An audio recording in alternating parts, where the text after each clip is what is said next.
আজকে আবু সাঈদের কথা মনে পড়ছে আমাদের, যে আবু সাঈদের ছবি বাংলাদেশের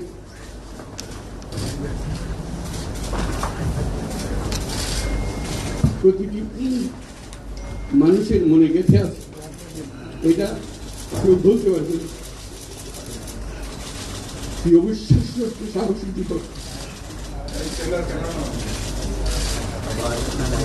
বন্দুকের সামনে দাঁড়িয়ে আছে এবং তারপরে থেকে কোনো যুবক কোনো যুবতী আর হার মানে বলছি সামনে গিয়ে গেছে এবং বলছি যত গুলি মারো মারতে পারবো আমরা আছি।